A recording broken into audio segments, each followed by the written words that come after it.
नमस्कार, जी न्यूज पर आपके साथ मैं अदिति त्यागी। रात के 8 बजने वाले हैं और जी न्यूज पर ये वक्त है बड़े मुद्दों पर बड़ी बहस का।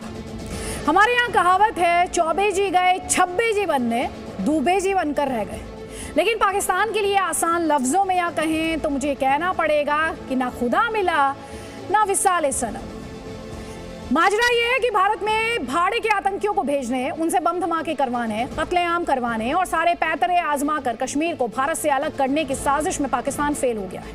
फेल तो पहले भी होता रहा है, लेकिन इस बार उसे ये सी ग्रेड का सर्टिफिकेट दुनिया के सबसे बदनाम आतंकी संगठन अल-कायदा ने जारी किया है। अल-कायदा ने अपनी मैगजीन नवाए गजवाए हिंद में पाकिस्तान की इज्जत तार तार कर दी है। अल-कायदा ने कहा कि पाकिस्तान से ना तो कश्मीर में आतंकी भेजते बन रहा है, ना हमले करते बन रहा है, और कश्मीर की पूरी तरह से भारत की ग्रिप में कश्मीर आ चुका है। शायद इन्हें मालूम नहीं कि भारत का अभिन्न हिस्सा है जम्मू कश्मीर। मतलब भारत कश्मीर में पूरी तरह कामयाब साबित हो रहा है, ये मतलब है अल-कायदा की इस मैगजीन का।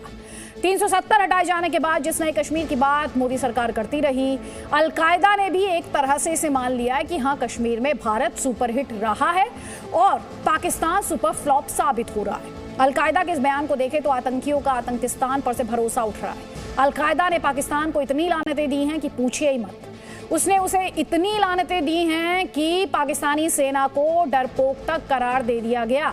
कहा कि भारत की सेना से पाकिस्तानी सहम जाते हैं। इतना ही नहीं, अल-कायदा ने पाकिस्तान को कारगिल की हार याद दिलाते हुए उसका मजाक भी उड़ाया। कुल जमा उसके बयान का मतलब है कि पाकिस्तान कश्मीर में तुमसे ना हो पाएगा। मतलब आतंकियों को पालने पोसने और दुनिया से कट गए, और जिन आतंकियों के लिए ये सब कुछ पाकिस्तान ने किया, वही आतंकी पाकिस्तान को धुतकार रहे हैं। यानी ना घर के रहे ना घाट के, और वो हो गए अब, मतलब आप समझ सकते हैं क्या हो गए। तो कसम संविधान की में ये बड़ी बहस हम इसलिए लेकर आए हैं क्योंकि अल-कायदा के कबूलनामे से पाकिस्तान एक्सपोज हुआ है। ये बहस इसलिए जरूरी है क्योंकि अल-कायदा ने कहा कि कश्मीर में पाकिस्तान का आतंकी प्लान फेल हो गया है। ये बहस जरूरी है क्योंकि अल-कायदा ने मान लिया कि भारत सरकार कश्मीर में कामयाब रही है। ये बहस जरूरी है क्योंकि अल-कायदा ने करगिल युद्ध में हार पर पाकिस्तानी सेना का मजाक भी उड़ाया है। ये बहस इस लिहाज से अहम कि पाकिस्तान और अल-कायदा की साठगांठ इससे बेपर्दा होती है। कई खास मेहमान हमारे साथ हैं, आगे बढ़ेंगे, लेकिन उससे पहले ये टीजर रिपोर्ट।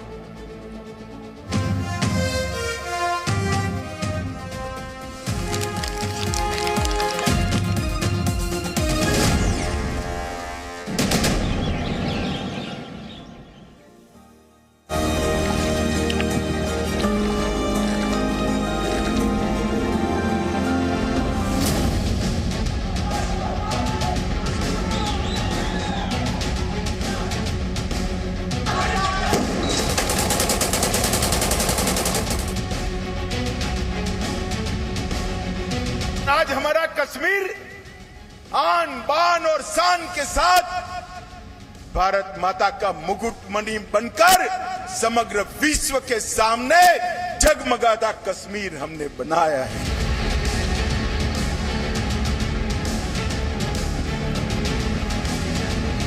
अनुच्छेद 370 के सभी खंड लागू नहीं होंगे।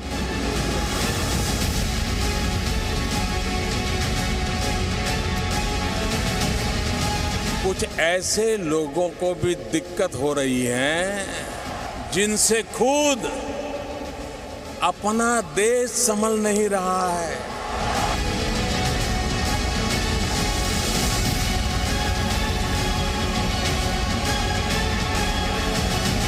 ये वो लोग हैं जो अशांति चाहते हैं, आतंक के समर्थक हैं, आतंक को पालते पोसते हैं।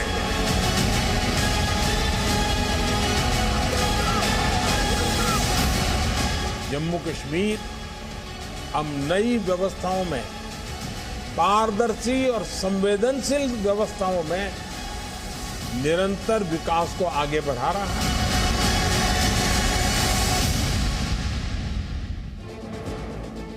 और कई खास मेहमान इस वक्त हमारे साथ हैं। हमारे साथ कॉलमनिस्ट तारिक फतेह हैं। आपको स्क्रीन पर इस वक्त हासिम दुरानी दिखाई दे रहे हैं, पत्रकार हैं पाकिस्तान के।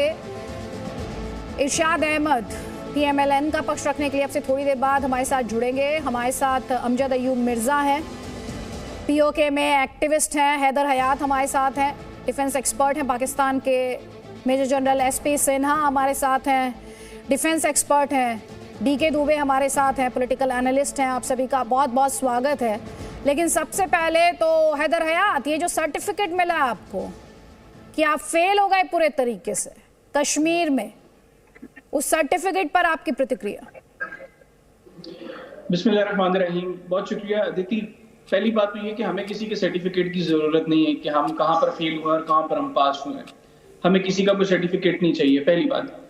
दूसरी बात, मैं पहले भी कह चुका हूँ कि भारतीय मीडिया ये मुसलसल एक जो है वो आवाज बना हुआ है भारतीय फौज की और भारतीय हुकूमत की, और ये चीजों को उस टाइम पर इंस्टिगेट करने की कोशिश करते हैं जिसका फायदा जो भारतीय मौजूदा हुक्मरान जमात है उसको हो सके। अभी जिसका जो रेफरेंस आप दे रहे हैं अलकायदा के रिसाले का, अब इसमें तो कोई ढकी छुपी बात नहीं है कि अफगानिस्तान के अंदर आपकी हुकूमत और आपकी खुफिया एजेंसी रॉब वो क्या कुछ करती रही। तो ये आप लोगों के अपने मतलब पैसे दे के आप लोग ये जो चीजें छपवा रहे हैं हमारे खिलाफ, प्रैक्टिकल अप्रोच उसके ऊपर मेरा ख्याल डिस्कशन हो तो ज्यादा बेहतर है। और प्रैक्टिकल अप्रोच वो सबको पता है कि क्या है, तो बेहतर है कि मतलब ये नॉन इश्यूज हैं जिनको आप लोग यहाँ पर इश्यूज बनाकर सिर्फ इसलिए इस मौके पर एक्सप्लॉइट कर रहे हैं ताकि आप लोगों को बीजेपी को उसको थोड़ा सा फायदा आप दिलवा सकें किसी न किसी तरह। हैदर हयात, अब आपने जो कहा है कि पैसे देकर भारतीय फौज आपसे करा रही है, भारतीय हुकूमत करा रही है, AQIS, al Qaeda in Indian subcontinent, जिसको आप आदेश देकर चलाते थे उसे भारतीय हुकूमत चला रही है। बहुत इंटरेस्टिंग है। मतलब आपकी अंडरस्टैंडिंग को यहाँ पर मुझे दाद देनी पड़ेगी। अब मैं से आगे क्या कहूँ। हंस रहे हैं अमजद अयूब मिर्जा, जवाब सुनिए उनका। जो बयान दिया अलकायदा ने, ये फ्रस्ट्रेशन का इजहार करती है इस बात पे कि इंडिया की जो बॉर्डर सिक्योरिटी फोर्स है उसने इंटरनेशनल बॉर्डर और लाइन ऑफ कंट्रोल को सिक्योर कर लिया है। आज ही जो है वो बॉर्डर सिक्योरिटी फोर्स के इंस्पेक्टर जनरल डीके बोरा जी का बयान छपा है। उन्होंने कहा है कि Jammu international border is completely secured, और जितने भी पाकिस्तान से ड्रोन आते थे और असला फेंकते थे या हेरोइन फेंकते थे या पैसे फेंकते थे, वो अब तकरीबन जीरो हो चुका है, क्योंकि काउंटर हमारा जो इंटेलिजेंस है वो बहुत तेज है। अच्छा, इसका दूसरा पहलू ये है कि कश्मीर के लोगों ने 370 और 35 से धारा के हटने के बाद जो डेवलपमेंट देखी है, जो आजादी देखी है, जो खुशहाली देखी है और जो टूरिज्म का इतना बड़ा बढ़ावा आया है, उसने उनकी आंखें खोल दी हैं। और अब ग्राउंड लेवल के ऊपर भी कश्मीर में आतंक को कोई सपोर्ट हासिल नहीं है। चलिए से कमेंट यहाँ पर इरशाद अहमद, आपका फेल हो गए आप कश्मीर में, आपके अपने कह रहे हैं। बहुत शुक्रिया जी। मैं ये कहूंगा कि फेल तो आप लोग हो गए हर बात में अपनी। अब जैसे अयूब मिर्जा साहब फरमा रहे थे, ये पता नहीं हीरोइन का कारोबार करते हैं, ये इल्जाम लगा रहे थे हीरोइन आनी बंद हो गई, असला आना बंद हो गया। मुझे ये बताइए, पहले मैं इनसे सवाल करता हूँ कि ये मकबूजा कश्मीर में रहने वाले हैं या पाकिस्तान आजाद कश्मीर में रहने वाले हैं?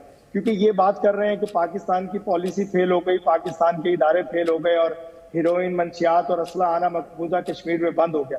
दूसरी बात यह है कि बंद तो आप लोग हो गए, आहिस्ता आहिस्ता बंद हो रहे हैं। कश्मीर, मकबूजा कश्मीर कश्मीरियों का हमेशा से मैं आपसे कहता हूँ, और मकबूजा कश्मीर आज़ाद होने वाला है इंशाल्लाह आप लोगों के जुल्म सितम से। और अयूब मिर्जा साहब जैसे भी जितने भी एजेंट आपके हैं, इंशाल्लाह ये फेल हुए हैं, ये बर्बाद होंगे इंशाल्लाह। आप ये देखती जाइए कि हमारी हुकूमत, हमारे इदारे मजबूत से मजबूत तर होते जा रहे हैं। कि मेरा एक अजीम जनरल आया है जो कि हाफिज कुरान भी है, जिसके सीने में कुरान पाक है, और वो बताएगा आप कि इस्लाम कैसे फैलता है, इस्लाम कैसे लोगों को अपनी तरफ माइल करता है। अभी कल की रिपोर्ट देखिए यूके की, कि वहां भी इस्लाम तेजी से फैल रहा है। इसी तरह हिंदुस्तान में इस्लाम तेजी से सीरिया में भी फैलाइए उस इस्लाम को। सीरिया में भी तो फैल रहा है वो इस्लाम, आपके वाला, आपका जो वर्जन है, जो आपके जनरल का वर्जन है इस्लाम, नहीं उसको फैलाइए ना सीरिया में, इराक में फैलाइए, लेकर जाइए, किसने रोका? और अफगानिस्तान जाइए और सुनिए, आप ध्यान से सुनिएगा जो मैं आपसे कहूंगी। आपकी फौज और हमारी फौज में पता है क्या फर्क है? जो इंडियन जनरल है ना, जो इंडियन जनरल है, उनके मन में क्या है? उनके मन में इंडिया है, उनके मन में इंडिया है। इसीलिए भारतीय फौज आपको हर जगह शिकस्त देती है और आप इस्लाम के पीछे छिपने की हर नाकामी को जो छिपाने की कोशिश करते रहते हैं ना, उसी में आप एक्सपोज होते चले जाते हैं, उसी में एक्सपोज होते चले जाते हैं। हैदर हयात, इतना खुश होने की जरूरत नहीं है, अभी तो बहुत सारे घाव हैं पीछे के ही। 99 याद दिलाऊं, 71 याद दिलाऊं, 65 याद दिलाऊं, या जब पैदा हुए थे तब की याद दिलाऊं? कब की याद दिलाऊं? तारिक फतेह इन्हें, तारिक फतेह। वो क्या है कि अल्लाह मियाँ जो है वो कतर की फुटबॉल मैचों में तो इंटरवीन कर नहीं पाए कि कुछ इस्लाम का झंडा बढ़ा देते, ये जंग के अंदर आ जाएंगे अल्लाह, और मुसलमान होना और इस्लाम फैलाना। अरे भाई माफ करो, काफी दुनिया भर में दहशत फैला दी तुमने। एक छोटा सा पाकिस्तान बना के शैतानिस्तान है, और वहां से कभी ढंग की खबर ऐसी नहीं आती कि किसी ने को पढ़ लिख के कुछ काम किया हो। यानी वहां सिर्फ आप देखिए एक ही इनकी उमंग होती है कि चाहे क्रिकेट हो, फुटबॉल हो, मछेरा हो, देहाती हो, कुछ भी हो, वो उसमें अल्लाह मियाँ को ले आते, बोले भाई आप करें काम, ये हमसे तो होता नहीं है। कोई कभी खुद भी कुछ कर लिया करो। ये हर दफा अरबी मौलवियों के गिट्टों के अंदर सिजदा करके क्या आपको मिला आज तक? घटियापन। ना वहां से रिजेक्ट, दुनिया में कोई जगह आपको मिली है और ना बाहर कहीं मिल रही है। जाके आराम से खामोशी से इंट्रोस्पेक्शन करिए कि कहाँ कहाँ गलतियां पिछले 70 साल में की आपने, और कैसे लोगों की यानी सिजदे में गिर के। मैं आगे आपको ये फ्लो दूंगी, आगे फ्लो दूंगी। जल्दी से एक कमेंट यहाँ पर मैं आजम दुर्रानी का लूंगी। आजम दुर्रानी, जब इंट्रोस्पेक्शन करने की जरूरत है तो जिंगोइज्म से काम चलाने की कोशिश क्यों की जा रही है? देखिए, सबसे पहले तो आपका शुक्रिया, और मैं एक चीज़ मैं आपकी मैं तारीफ करना चाहूँगा कि जिस शायराना अंदाज में आपने इस पूरे स्टोरी को नरेट किया और जिस तरह आपने डायलॉग्स डिलीवरी दी, तो आप बहुत अच्छी जो हैं, आप एक सदाकार के तौर पे जो है ना वो हैं, और मुझे आपकी जो है अंदाज बहुत पसंद आया। बाकी जो दूसरी बात है कि आप बात कर रहे हैं, जैसे तारिक फतेह साहब ने बात की और उसके साथ दूसरे जो IOK से जो साहब हैं इन्होंने बात की है। देखिए, और उसके बाद आपका जो क्वेश्चन है, देखिए हमें तो जंग लड़ने की ज़रूरत ही नहीं है, ठीक है। जिनको जंग लड़ने की ज़रूरत है वो थोड़ी थोड़ी देर के बाद जो है वो कोई ना कोई इस तरह की बात कर रहे हैं। हैदर हयात ने बात की कि आपके मुल्क के अंदर जो है वो इलेक्शन आने वाले हैं, जिस वजह से BJP को जो है वो कुछ ना कुछ सपोर्ट चाहिए, तो वो ये काम इस तरह की बात हो रही है।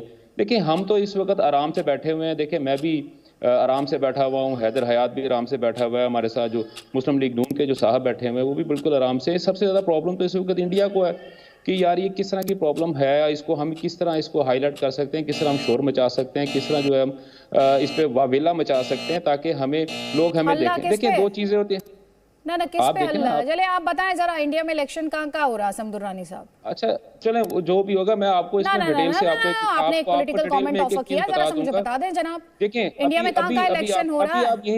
अभी आप यहीं पे रहें, इस पे इंशाल्लाह बड़े डिटेल में आपके साथ बात करेंगे। आप ही बता रहे थे कि बीजेपी को फायदा उठाना है। मैं आपसे सवाल पूछ रही हूँ भाई, आपने कमेंट दिया तो उसको कोई आधार होगा ना।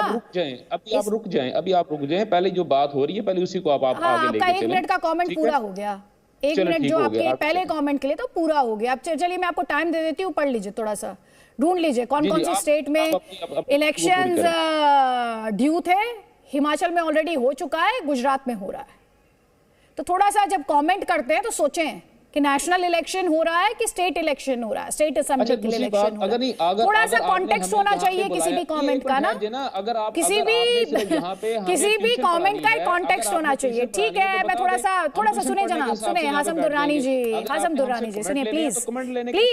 मैं थोड़ा सा अप्रिशिएट करती हूँ अगर थोड़े से तथ्य थोड़े से ज्यादा हो, फैक्चुअली अगर आप बात करें मुझसे, फैक्चुअली बात करें तो बेहतर होगा। कोई बात नहीं, जल्दी से कमेंट ले लेती हूँ। जनरल सिन्हा, यहाँ पर आपका एक कमेंट ले लेती हूँ। किसी को लग रहा है बीजेपी को वोट मिलेगा, अलकायदा अगर पाकिस्तान को लताड़े तो बीजेपी को वोट मिलेगा, किसी को ये लग रहा है। किसी को लग रहा है इंडियन फौज पैसे देती है अपने फेवर में बुलवाने के लिए, किसी को लग रहा है अफगानिस्तान में जो हो रहा है उस वजह से ये सब है? अरे इंडियन फौज पैसा नहीं देती मेरे भाई, आपके जो जनरल बाजवा वो पैसा कमाते हैं। जो चीफ बनने से पहले जब वो लेफ्टिनेंट जनरल था तो ITR लायबिलिटी 0 था, 0, मतलब कुछ टैक्सेबल इनकम नहीं था। और 6 साल में कितने बिलियन डॉलर कमाए जरा देश को तो बता दो। तुम्हारे जनरल्स किस तरह से कार में मर्सिडीज में चलते हैं और बाकी आम आवाम क्या खाती पीती है, चीनी के लिए 6-6 घंटा का लाइन लगा रहता है, ये तो बता दो। तुम्हारी औरतें चाइना में जाके उनके साथ क्या दुर्दशा होता है, ये तो बता दो। तुम्हारा कश्मीर के साथ क्या रिश्ता है, मुझे आज तक समझ में नहीं आया। तुम होते कौन हो कश्मीर के बारे में बात करने के लिए? और यदि मुस्लिम ब्रदरहुड की बात करते हो तो उइगर मुस्लिम्स के बारे में क्यों नहीं बात करते? वहाँ तुम्हारे मुंह में दही जम जाता है क्या? तुम तो एक अपना देश तो चला नहीं पाते हो। अभी TTP को तो तुम कंट्रोल नहीं कर पाते हो। अभी TTP ने तुमको ऐसा घूसा मारा है कि तुमको याद हो रही है। और तुम बड़ी बड़ी बात करते हो, ब्रेव आर्मी, ब्रेव जनरल्स। अभी काबिल तारीफ कर रहे थे तुम अपने नए चीफ का। अरे वो नया चीफ तो सुनते हैं कि वो जिन निकालता है। लड़ाई जिन से नहीं लड़ी जाती भाई मेरे, बैटलफील्ड में लड़ी जाती है। गवर्नेंस जिन से नहीं होता है। जिन को प्राइम मिनिस्टर बनाओगे क्या? अरे तुम लोग किस तरह के लोग हो भाई? जल्दी से एक कमेंट में लूंगी। पहले बेटा सर आपका यहाँ पर जो कुछ कहा गया AQIS द्वारा, इंडियन स्टेट पूरे तरीके से कामयाब रही है मिलिटेंसी को, टेररिज्म को कहना चाहिए, खत्म करने में।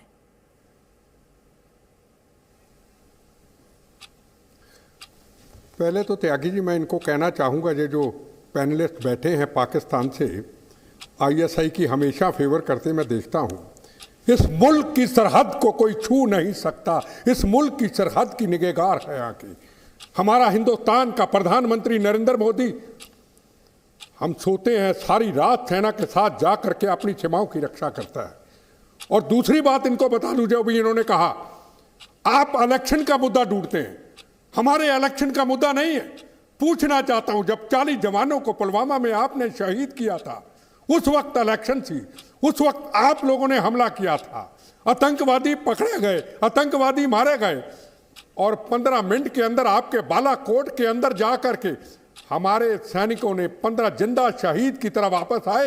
एक जरूर उधर रुका और आपके कैंपों को तबाह करके आतंकवादियों को 300-400 के करीब उनको छाननी करके सवा करके आ गए। अगर 2 प्लेन भी हमारे गिर जाते तो कोई सरकारों की बात नहीं थी, पर हमारे प्रधानमंत्री नरेंद्र मोदी जी ने सोच लिया सरकार कोई बने, हमें वोट का फिक्र नहीं, प्रथम राष्ट्र सीमाओं की रक्षा। और हमने इलेक्शन जीती या नहीं जीती, और उसके बाद 370 धारा हटा के आपको बताई हमने। ठीक, ये कमेंट जी, यहाँ पर आपका इंडिया का इलेक्शन कहां से आ गया इसमें? में कुछ और रहता नहीं है। असल में पाकिस्तान का जब निर्माण हुआ तो निर्माण ही भारत को टारगेट करते हुए हुआ। जिन्ना की एक मैं आपको चिट्ठी की बात करता हूं तो माउंटबेटन ने लिखी, तो जिन्ना ने माउंटबेटन से कहा कि हिंदुस्तान हमको देकर जाइए, हमसे लिया था। माउंटबेटन ने कहा यह संभव नहीं है। तो फिर जिन्ना ने कहा हमको जमीन का टुकड़ा दे दो, हम हिंदुस्तान फतेह कर लेंगे। ये जिन्ना ने ऑफिशियल चिट्ठी लिखी अपने प्राइम मिनिस्टर को।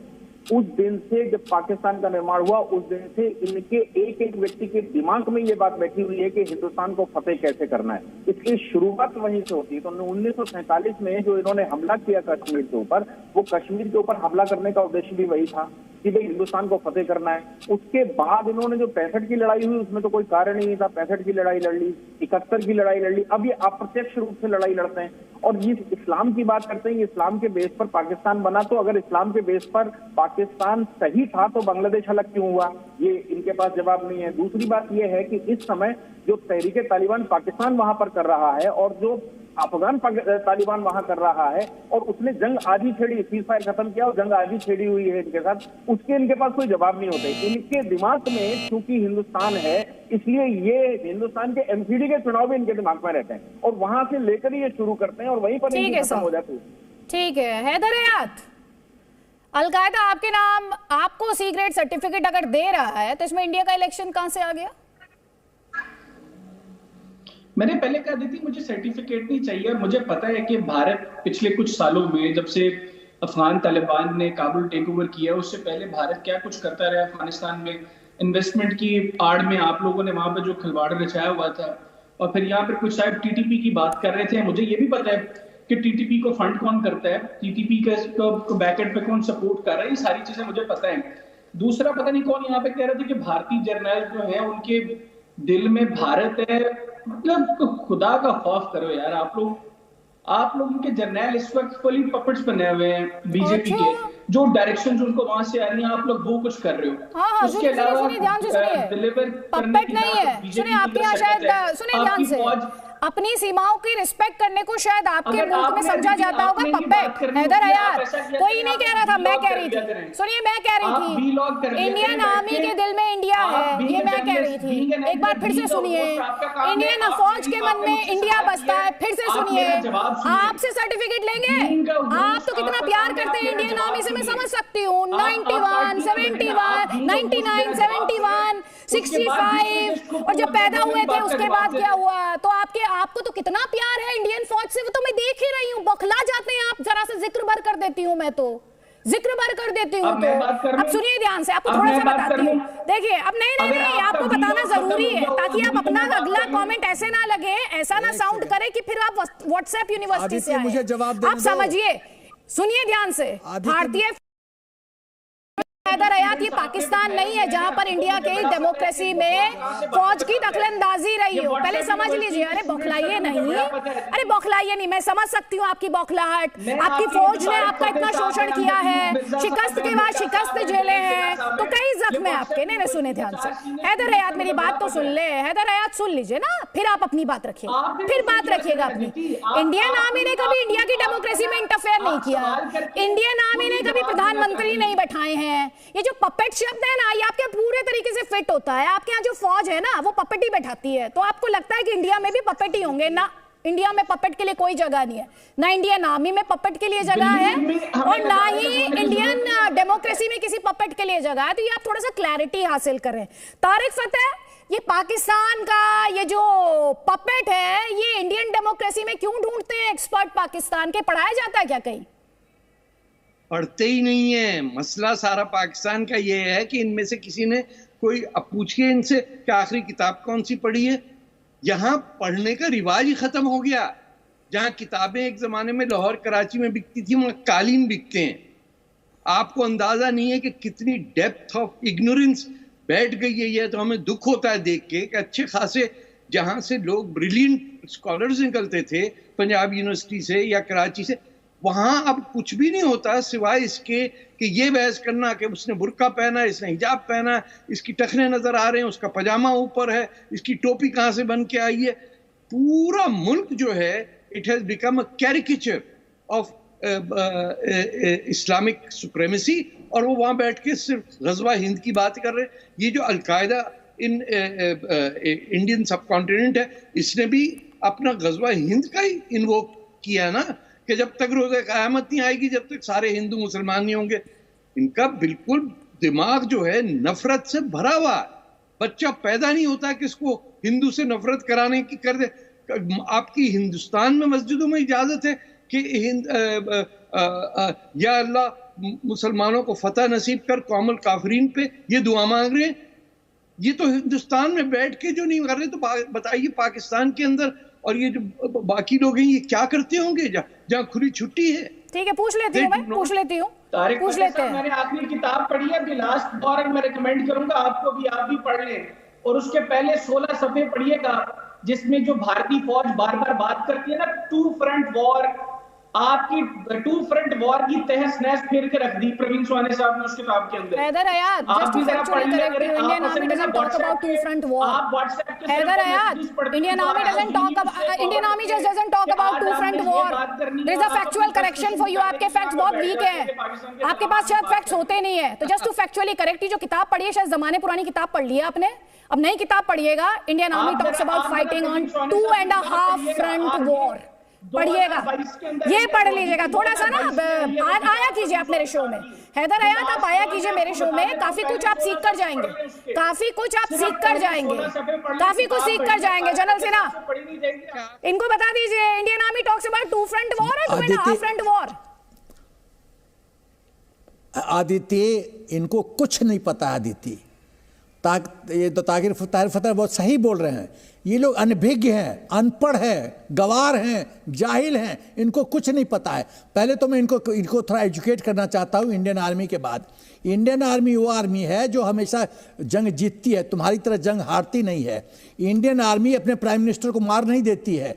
इंडियन आर्मी अपने प्रधानमंत्री को अरेस्ट नहीं करती है। इंडियन आर्मी अपने फर्स्ट प्राइम मिनिस्टर को मार नहीं देती है। इंडियन आर्मी कॉन्स्टिट्यूशन का धज्जी नहीं उड़ाती है। Indian army foreign affairs, defence और एक्सटर्नल अफेयर्स ये सब नहीं देखती है। ये हमारा गवर्नमेंट का काम है। यहाँ इलेक्शन होता है, यहाँ इलेक्शन रिगिंग नहीं होता है। सब लोग जाते हैं, वोट करते हैं। यहाँ के हमारे जनरल्स इतने ऑनेस्ट होते हैं कि जनरल, चुप रहो अभी चुप रहो, तुम बोले दो मुझे।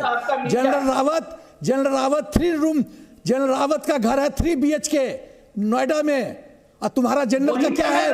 कितने बिलियन डॉलर जनरल बाजवा ने कमाया? कितना बाजवा कमाया? अरे घटिया आदमी, कितना कमाया? बिलियन डॉलर्स बता, कितना कमाया? तुम्हारे पनामा लीक में 52 जनरल्स का नाम आया था। क्या हरकत किया तुमने? तुम्हारा जनरल सिंह बाजवा CPC में कितना गदर किया? जनरल सिंह बाजवा ने CPC में कितना गदर किया? लगी बिल्ली, मिर्ची लगी। अरे तुम लोग का फौज जो है ना, लुटेरा फौज है, लूटता है, तुम्हारा बेवकूफ बनाता है। तुमको नशा दे रखा है एंटी इंडिया का, तो उसी नशा में मस्त रहते हो, और वो मलाई खाता है। तुमको ये दिखता नहीं है कितना मलाई खाया जनरल बाजवा ने? हमारे आर्मी चीफ 3 BHK में रहते हैं, उनका परिवार रहता है 3 BHK नोएडा में। अरे जाहिल लोग, थोड़ा समझ लो, हमें कोई फर्क नहीं पड़ता है। तुम अपने पांव पे कुल्हाड़ी मारते रहो, हम खुश हैं, हम बहुत खुश हैं। तुम अपने पांव पे कुल्हाड़ी मारते रहो बेवकूफ। तुम हमारी दुश्मनी डिजर्व नहीं करते हो। जनरल सिन्हा, एक सवाल है मेरा, एक सवाल है। हैदर आयात, पाकिस्तानी आर्मी ने कौन सी जंग जीती है इंडिया के खिलाफ? मैंने तो आपको पिछले प्रोग्राम में बताया। नाम नहीं बता पाए थे, एक्सपोज हो गए थे। मैंने सोचा होमवर्क करके आए होंगे, तो इस बार बताइए। म्यूट कर देते हैं अदिति, आप माइक म्यूट। आपसे कौन डरेगा जनाब? आपके पास तथ्य के नाम पे बड़ा 0 है। आपके पास तथ्य के नाम पे 0 है। आपसे कौन डरेगा? आपसे कौन डरेगा सर? कोई नहीं डरता आपसे, इंडिया में कोई नहीं डरता। ये भ्रम से निकलिए बाहर, ये भ्रम से बाहर आइए। हमें डराने की जरूरत ही नहीं है किसी को। क्या हम इंडिया को जूती के नोक पे नहीं। अरे अच्छा, आपकी जूती की नोक संभाल के रखिएगा। ये इंडियन मीडिया है। नहीं, सुने ध्यान से, ये इस तरह की भाषा का यहाँ पर इस्तेमाल मत कीजिएगा। आप अपनी कंट्री के बारे में बहुत कुछ रिफ्लेक्ट कर रहे हैं इस वक्त। आप अपने देश के बारे में बहुत कुछ रिफ्लेक्ट कर रहे हैं। मत कीजिए ऐसा, मत कीजिए ऐसा, क्योंकि आप ही के देश में बहुत सारे लोग होंगे जो आपसे इत्तेफाक नहीं रखते होंगे, इस भाषा से इत्तेफाक नहीं रखते होंगे। तो बस इतना बता दीजिए मुझे, सिर्फ मेरा एक छोटा सा सवाल है। आपकी फौज ने कितनी लड़ाई इंडियन आर्मी के खिलाफ जीती है? मैं तो आपसे तथ्य की बात कर रही हूं, आप फैक्चुअल क्वेश्चन। मैं बता रहा हूं जी, 65 की वॉर अल्हम्दुलिल्लाह पाकिस्तान जीता। और दूसरी और इंडियन आर्मी कहां पहुंच गई थी उसमें? और इंडियन आर्मी कहां पहुंच गई थी उसमें? नहीं, इंडियन आर्मी कहां पहुंच गई थी उसमें? एक second, I want to hear his side of the story. Indian army कहां पहुंच गई थी? हैदर आयात, अल्हम्दुलिल्लाह हमारी मिलिट्री हिस्ट्री ये नहीं है जो गलवान में आप लोगों ने हाथ जोड़े चीन के आगे, बट्टे खा के। अच्छा, अब चाइना के पीछे जाके इनकी फौज नाकाम हुई, तभी चाइना भी नहीं, वहां पे भी जो वहां पर कम्युनिस्ट पार्टी है उसकी सेना है। पेपर टाइगर्स के पीछे छिप रहे हैं। सुनिए ध्यान से, आप सुनेंगे नहीं क्योंकि आपसे जवाब देते नहीं बन पड़ रहा। अब आप गलवान पे चले गए, 65 पे फैक्ट्स का मिरर दिखाया तो गलवान पे चले गए। चले, गलवान पे भी बात कर लूंगी आपसे, लेकिन चाइना की सवारी करके कब तक आप अपने वजूद को कायम रखेंगे, या कब तक किसी आर्गुमेंट को जीतने की कोशिश करेंगे? एक्सपोज हो जाते हैं आप, एक्सपोज हो जाते हैं आप। आपसे सवाल ये पूछा कितनी जंग जीती, 65 एक लाइन में बोला, जैसे तथ्यों पे बात करना शुरू किया एकदम से गलवान पे चले गए। क्यों एक्सपोज करते हैं सर खुद को इतना? क्यों एक्सपोज करते हैं? डिफेंस एक्सपर्ट की तरह बात कीजिए ना सर, डिफेंस एक्सपर्ट की तरह बात कीजिए आप। मैंने आपसे जर्नलिस्ट के तौर पे एक सवाल पूछा, उसका जवाब नहीं आपसे दिया गया, और सोच लीजिए, और जवाब सोच लीजिए, क्योंकि अलकायदा किसी मैगजीन के 2 पन्ने अब हम आपको दिखाने जा रहे हैं, जिन्हें देखकर आप समझेंगे कि अलकायदा का भारत को लेकर जो मंसूबा है वो कितना ज्यादा घिनौना है। पहले पेज पर क्या लिखा है? वो देखना आपके लिए जरूरी है। पहले पेज पर लिखा है ढाका से दिल्ली तक और श्रीनगर से इस्लामाबाद तक के तमाम अहले ईमान का ऐलान, हम अल्लाह के सिवा किसी के सामने सिर नहीं झुकाएंगे। और दूसरा पेज अब आपको दिखाते हैं, यहां अलकायदा का क्या हथकंडा है। भारत के तिरंगे को चारों तरफ से तोपों से घिरा हुआ दिखाया गया है, जैसा कि आप देख रहे हैं। और इसमें क्या लिखा है, लड़े हिंद के मुशरिकों से हम छुड़ाएं जहन्नुम से गर्दन को हम। मुशरिकों का यहां पर मतलब होता है जो इस्लाम को, अल्लाह को नहीं मानते। तो ये दो पेज हैं जिन्हें जानना और समझना आपके लिए जरूरी है और इसीलिए हमने दिखाया। लेकिन इरशाद अहमद, इसमें आपको इंडिया का इलेक्शन कहां से याद आया? तारिक फतेह, उन्हें माफ कर दें, गलती से मुंह से निकल गया। रटी हुई चीजें होती हैं, जैसे पहाड़े नहीं होते तेरा के बैठ बैठ के घुसाए हुए। Don't look for logic in what Pakistani से, इसको भूल जाएं। ये ना अपनी मादरी जबान जानते हैं, ना माँ बोली जानते हैं, ना कल्चर जानते हैं, ना रावी दरिया जानते हैं, ना दरिया इंडस जानते हैं। ये कुछ नहीं, ये सेकंड ग्रेड फ्ली मार्केट के अरब और तुर्क अपने आप को समझते हैं। ये नहीं होता जो टूटा और चटके अंडे जहां बिकते हैं, ये सब, ये उसमें अपने आप को कैटेगराइज करते हैं कि अल्लाह में जगह दे दो यार प्लीज, हम आपकी खिदमत कर लें, कुछ 2-4 अरब दे दो, उनके पांव दबा दे। इनमें गैरत नहीं है, इनके अंदर सेल्फ रिस्पेक्ट नहीं है और ये किसी के सामने खड़े होकर बात नहीं कर सकते, क्योंकि it has become a country that is dominated by Punjab और बाकी लोग सारे इनके जुल्म से आजादी मांग रहे हैं। जी सिंध महाज है, बलूचिस्तान में आजादी की जंग चल रही है, पख्तून लड़ रहे हैं। ये सिवाय वो पाकिस्तानी पंजाब जहां उर्दू बुरी तरह से बोली जाती है, ये उसका कंट्रोल है। वहीं से जनरल निकलते हैं, वहीं से बाजवा आते हैं। अब बताइए, जो नया कमांडर इन चीफ था वो 7वीं जमात तक स्कूल ही नहीं गया। जो नया पाकिस्तान का, वो जिन भूत में काम करता है, आप उसको हंसी मजाक में उड़ा देते हैं। इमरान खान की बीवी जो, वो तो जिनों में करते हैं, जादूगरी कर रहे हैं। इस दौर में जादू से इंडिया पे अटैक कर रहे हैं। ये घास खा गए हैं। Please don't count them as rational people. और ये कहा जाता है कि अगर दूसरों का घर जलाओगे तो आग खुद के घर में भी लगेगी। दो तस्वीरें हम आपको दिखाना चाहते हैं। एक तस्वीर है आतंक के सफाई की, जिन्हें पाकिस्तान सीमा पार से जम्मू कश्मीर में लगातार भेजता रहा है। भारतीय सेना इन आतंकियों को सीधे जहन्नुम पहुंचाती रही है और इसीलिए भारतीय सेना से कितना प्यार है इन्हें, वो आप इस डिबेट में भी महसूस कर पा रहे होंगे। 2019 में आपको याद होगा, जम्मू कश्मीर से अनुच्छेद 370 हटा दिया गया और उसके बाद आतंकियों के सफाई में तेजी आई है। दूसरी तस्वीर है पाकिस्तान के क्वेटा की। यहां आतंकी हमले में 5 लोगों की मौत हुई। ये फिदाइन हमला था। आतंकी संगठन टीटीपी ने इस हमले की जिम्मेदारी ली। 2 दिन पहले ही इस आतंकी संगठन ने पाकिस्तान सरकार के साथ जो ट्रूस था, सीज फायर थी, उसे खत्म किया और बड़े हमले की चेतावनी दी थी। ये हमला पाकिस्तान के नए आर्मी चीफ आसिफ मुनीर को आतंकियों की सलामी माना जा रहा है।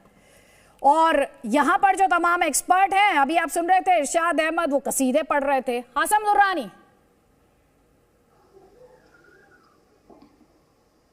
जी बोलें क्या आपका क्वेश्चन है? अभी जो आप बात कर रहे थे तो आप समझ ही गए ना, आप तब से इस डिस्कशन में बैठे हैं। मेरा क्वेश्चन ये है, मैं आपका क्वेश्चन, आपको हर फ्रंट पर मुंह की खानी पड़ रही है, डिप्लोमेटिक फ्रंट पर, बैटलफील्ड में।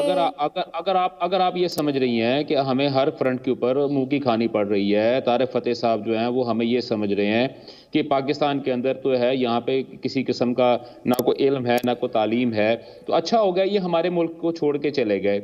बहुत अच्छा हो गया कि यहाँ से पाकिस्तान से उन्होंने अपना नाता तोड़ लिया, वरना ये भी कहीं पे बैठे होते जो है ना वो झाड़ू फूंका कर रहे होते और कहीं पे बैठ के तावीज़ बेच रहे होते। क्योंकि यहाँ पे तो हमारे मुल्क के अंदर तो यहाँ पे इन जैसे बंदों की तो कदर है ही नहीं, और सिर्फ आप जैसे जो आपके मुल्क है वहाँ पे इनकी कदर है।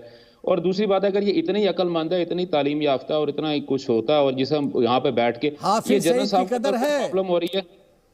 हाफिज सईद की नहीं, हाफिज सईद की कदर है, आपकी भी कदर है, आपकी भी कदर है सर, सलाउद्दीन की कदर है सर, आपकी भी कदर है, आपकी भी कदर है। आप आए ना सर, आप आए, most welcome. Osama bin Laden की कदर, मेरा जो घर है वो इंडियन, वो लाहौर बॉर्डर के बिल्कुल करीब है। बता दो मेरा घर लाहौर बॉर्डर के बिल्कुल करीब है। आप भी वहां पर आएंगे, जो इतना पैसा लूटा सर मैं आपको खाना भी खिलाऊंगा, मैं आपका उसकी कदर है, कर सकता हूँ, देश को बर्बाद कर दिया, उसकी कदर है। अगर आपको ज्यादा प्रॉब्लम है तो सर मैं आपसे वही अर्ज कर रहा हूँ, और एक आर्मी जर्नल के आपके अंदर इतनी ताकत चाहिए कि किसी भी वक्त आप इस मुल्क को कब्जा कर लेते, आपको चाहिए था।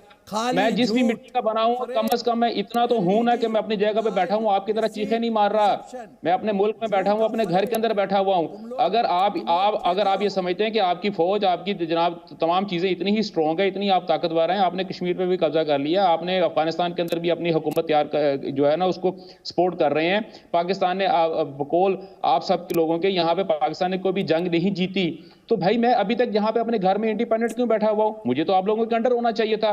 जनरल साहब, अगर आपके अंदर इतनी ही ताकत है, आपकी फौज के अंदर इतनी ही पावर है, तो सर मैं आपको बार बार एक ही बात अर्ज कर रहा हूँ कि मेरा घर जो है वो लाहौर बॉर्डर के करीब ही है। आप आए, दोपहर का खाना भी मेरी तरफ, रात की और शाम की चाय भी मेरी तरफ, और उसके बाद लाहौर जिम खाना क्लब में मैं आपको लेके जाऊंगा, और आपको आपकी पसंद की जो है वो लेक्चर भी मैं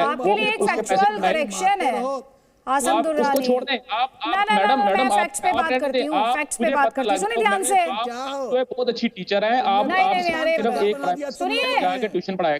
नहीं, मुझे क्या पढ़ाना है, किसे पढ़ाना है मैं जानती हूँ। नहीं, मुझे क्या पढ़ाना है और कैसे पढ़ाना है मैं जानती हूँ, क्योंकि मैं अपने फैक्ट्स पे बहुत काम करती हूँ। सुन लीजिए ना, आप जब बोल रहे थे मैंने इंटरफेयर नहीं किया, आपने बहुत कुछ बोला इंडिया के खिलाफ, आपने बहुत कुछ बोला इंडियन फौज के खिलाफ। सुन लीजिए आप ध्यान से, अब अगर संवाद करने की हिम्मत है आप में, मैं आपसे डिबेट में कह रही हूँ, अगर आपने हिम्मत है वाद विवाद करने की तो सुनिए। नहीं, अब आप सुनिए ना, आप डर क्यों रहे हैं? आप मेरे बोलने से डर रहे हैं आप?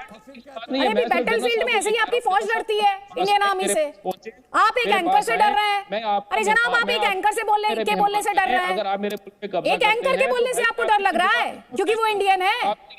ये तो बिल्कुल ही इंतहा हो जाएगी, इंतहा हो जाएगी।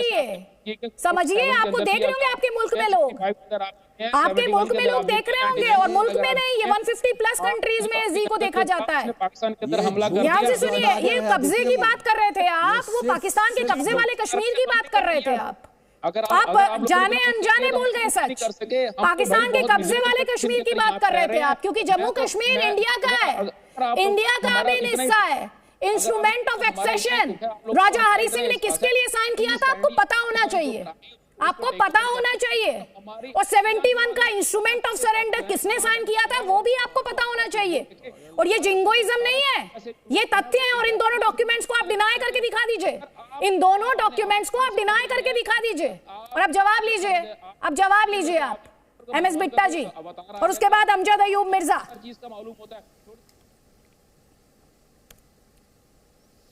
बार बार ये लोग भारतीय फौज के ऊपर, हिंदुस्तान के ऊपर गलत बात कर रहे हैं और अपनी फौज की ये तारीफ कर रहे हैं।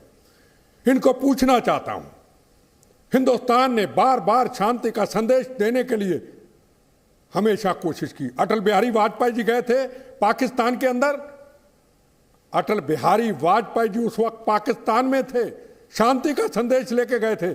आपने शिमला के ऊपर कुल्लू के पास 11 के करीब बेगुनाहों का हिंदू भाइयों का कत्लेआम कर दिया। उसके बाद पिछली बार भी कहा, हमेशा कहता हूं, नरेंद्र मोदी जी गए थे पाकिस्तान नवाज शरीफ के बाद, हिंदुस्तान के लोगों को नाराज करके गए थे, शांति का संदेश लेके गए थे। क्या किया आपने? 1 महीने के बाद आपने दीनानगर पठानकोट की घटना शुरू कर दी। ये आपकी पाकिस्तान की ISI की फौज है जो ये गलत काम करती है। हिंदुस्तान ने कभी ऐसा किया हो बताइए? आप हिंदुस्तान के फौजियों को उनके शरीर के टुकड़े टुकड़े करके दिवाली के दिनों में हिंदुस्तान में भेज देते हैं। क्या हमने, आपके जवानों ने, हमारे फौज के जवानों ने कि कभी आपके साथ ऐसा बर्ताव किया? हाँ, आपके आतंकवादी भेजे हुए गुर्गों को हम मारते हैं, उनको ठोकते हैं, पर हम उसका ऐसा सलूक नहीं करते। यह हिंदुस्तान की फौज है। जैसे सीना साहब ने बोला, हिंदुस्तान की फौज हिंदुस्तान की फौज, एक हिंदुस्तान की संस्कृति, एक हिंदुस्तान का जो हमारा इतिहास है उस मुताबिक चलती है। और हमारे प्रधानमंत्री को नुकसान पहुंचाने की, कभी सरकारों को गिराने की कोशिश नहीं करती। आपकी फौज, आपकी आईएसआई बेनजीर भुट्टो का कत्लेआम करती है, जुल्फकार अली भुट्टो को मारती है, आपके जो राष्ट्रपति होते उनके ऊपर हमला करती है। ये आपकी फौज का काम है, हमारी फौज का काम ऐसा नहीं है। हमारा हिंदुस्तान जनाब लोकतंत्र है।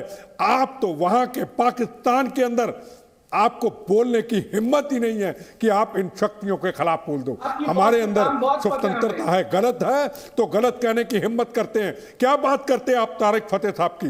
तारिक फतेह साहब फतेह हैं, फतेह थे और फतेह रहेंगे। वो तारिक फतेह है जो मानवता की लड़ाई लड़ता है, चाहे पाकिस्तान हो चाहे हिंदुस्तान। तारिक फतेह के वकील हैं, तारिक फतेह के वकील है, तो तारिक फतेह का क्या तारिक फतेह साहब के मुंह के अंदर जो दही जमा हुआ है वो अपनी बात खुद क्यों नहीं कर सकते? आप कौन होते हैं उनकी वकालत करने वाले भाई?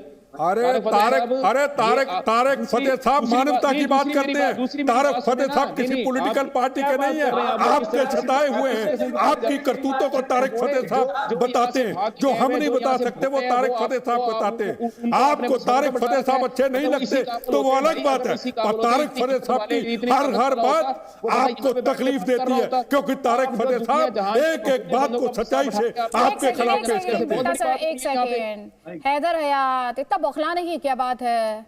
आसम दुरानी, क्या हो गया? तारिक फतेह से इतना प्यार, इतना प्यार कि नाम पर उनका लिया तो इतनी बौखलाहट झलकने लगी। मुझे एटलीस्ट किसी भी किस्म के ऐसे बंदे से, और बतौर एक किसी भी एक मुल्क में रहने वाले उस मुल्क का जो शहरी है, उसको वो चाहे वो हिंदुस्तान का हो, चाहे वो पाकिस्तान का हो, चाहे वो अफगानिस्तान का हो, ईरान का हो, जिसका भी हो, उसके मुल्क से कोई भी बंदा भगोड़ा होकर भागे और किसी दूसरे मुल्क में जाकर वहां पे रहायश लेना शुरू करते हैं और वहां पे जाकर बकवास करनी शुरू करें। आप सर्टिफिकेट मत दीजिए किसी को, जिस तरह इन्होंने बात की है, नहीं आप सर्टिफिकेट मत दीजिए। प्रताड़ित लोग, आप सुनिए जरा ध्यान से, लोग रिफ्यूज ले रहे हैं दूसरी कंट्री में जाकर, उन्हें प्रताड़ित किया जा रहा है और आप उन्हें भगोड़ा बताते हैं। आप चुप कर दें। दुनिया भर में जो शरणार्थी हैं आप उन्हें भगोड़ा मानते हैं, ये कहना चाह रहे हैं आप? अगर किसी को प्रताड़ित किया जाए तो उसे उस देश से जाने का हक भी नहीं देंगे आप, और भगोड़ा बता देंगे आप उसे? इतना बुरा लग जाता है आपको? सुनिए ना ध्यान से, वैसे तो बहुत शरणार्थियों की बातें करते हैं बड़ी बड़ी, प्रताड़ित किए जाने वाले व्यक्ति को कहीं भी जाकर शरण लेने का हक है। आप थोड़ी डिसाइड करेंगे, आप डिसाइड करेंगे क्या? ना वो अपने माँ बाप का होता है, ना वो किसी भी मुल्क का होता है। इसका ना को आप मुझे चुप नहीं करा सकते। ध्यान से सुनिएगा आसम दुरानी जी, मेरे साथ आप ना तो यहाँ पर तारिक फतेह से बहस करने आए हैं, अपनी कंट्री के बारे में बहस नहीं करने आए, तो आपने अपना स्टैंडर्ड जो है बहुत लो रखा है। आप तार्किक तौर पर उनसे बहस कीजिए, वो आप कर नहीं पा रहे हैं, वो आप नहीं कर पा रहे हैं। चलिए सुनिए, कोई बात नहीं, कोई बात नहीं, मैं अमजद अयूब मिर्जा को इस डिस्कशन में लेके आती हूँ। अमजद अयूब मिर्जा, ये अभी कह रहे थे दोनों, भारत के कब्जे वाला कश्मीर, इन्हें भारत के जिस भारत का अभिन्न हिस्सा है जम्मू कश्मीर, और पाकिस्तान ने कब्जा कर रखा है। मैं वही सवाल थोड़ी देर पहले जो तारिक फतेह से पूछ रही थी, मैं आपसे भी पूछ रही हूँ, कौन सी किताब पढ़ाई जाती है वहां पर? और आपको ये दे हैदर हयात या आसम दुरानी, तो आप ये मुझ तक जरूर पहुंचाइएगा, मैं पढ़ना चाहूंगी। उर्दू आती नहीं मुझे, लेकिन मेरे बहुत सारे दोस्त हैं जो उसे ट्रांसलेट कर पाएंगे, उनकी मदद लूंगी मैं। ये कहां पढ़ाया जाता है? ये देखिए, इरशाद साहब ने सवाल उठाया था कि मैं कहाँ से हूँ, पाकिस्तानी कश्मीर से हूँ या हिंदुस्तानी कश्मीर से हूँ। ये मेरी वालदा का पासपोर्ट है, इस पे लिखा हुआ है मेरी वालदा श्रीनगर में पैदा हुई, और ये मेरे वालिद का पासपोर्ट है, इसके ऊपर लिखा हुआ है कि मेरे जो फादर हैं ये मीरपुर में पैदा हुए, वालदा जो है ये श्रीनगर में पैदा हुई। अब मैं जो है, जाहिर है कि मैं कश्मीर से मेरा ताल्लुक है, और मेरे शरीर मुझे ऐसा महसूस होता है जैसे मेरे शरीर को बीच में से काट दिया है पाकिस्तान ने। मेरा मदरलैंड आजाद है और मेरा फादरलैंड जो है वो पाकिस्तान के नाजायज कब्जे में है, सबसे पहली बात।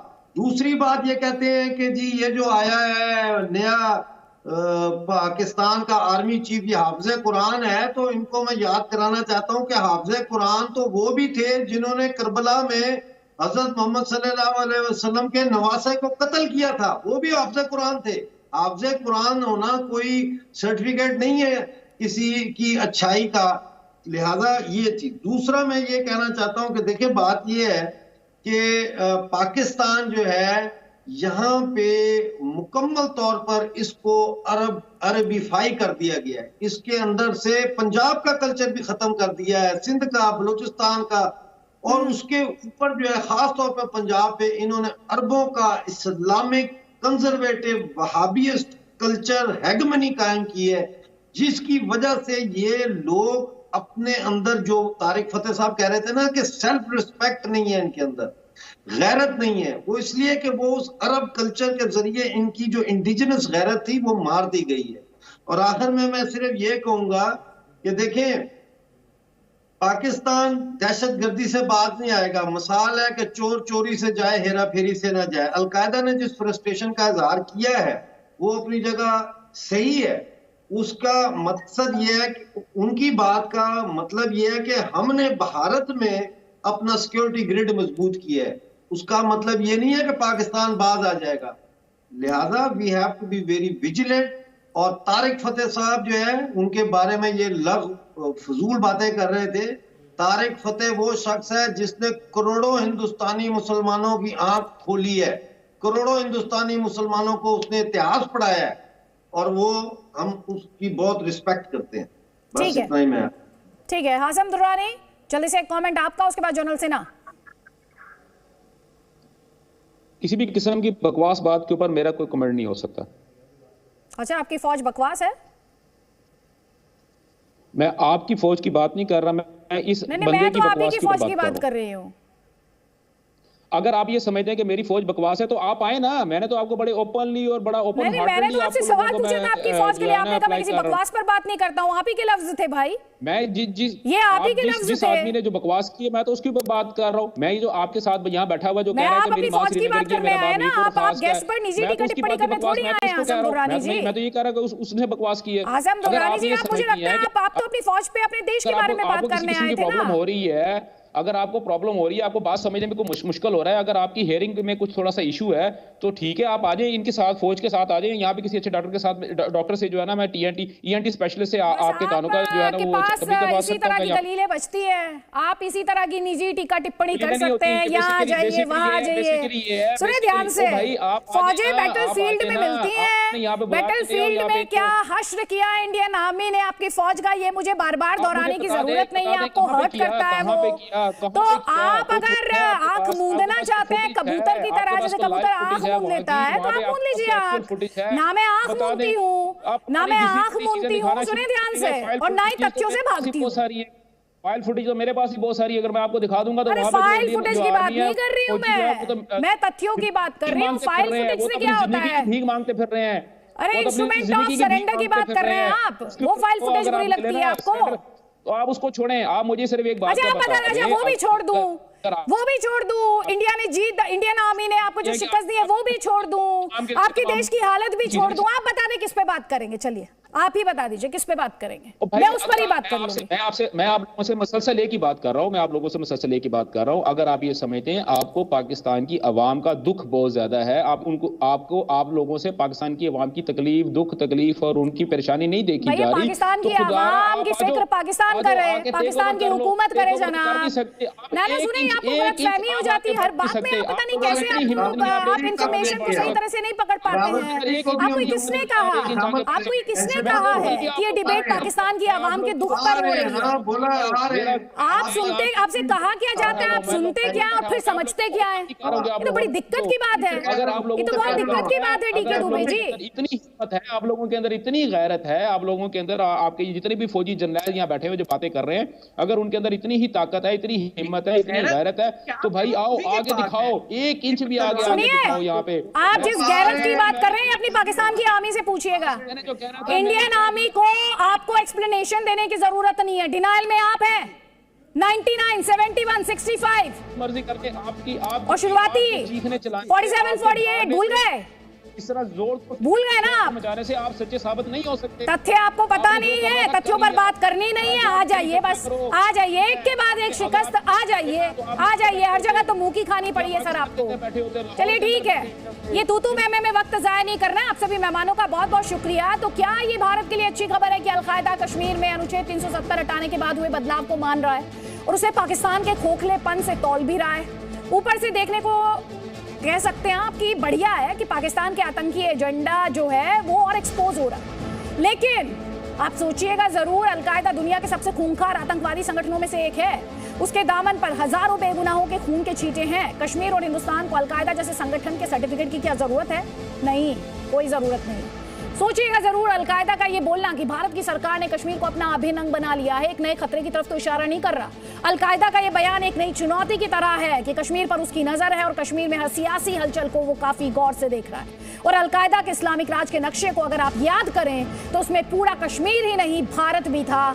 सो अलकायदा की शैतानी चालबाजियों से सावधान रहने का वक्त है। सोचिएगा जरूर कि पाकिस्तान भी पस्त नहीं हुआ है। कश्मीर का मसला वो अब भी हर अंतर्राष्ट्रीय मंच पर जोर शोर से उठाता है।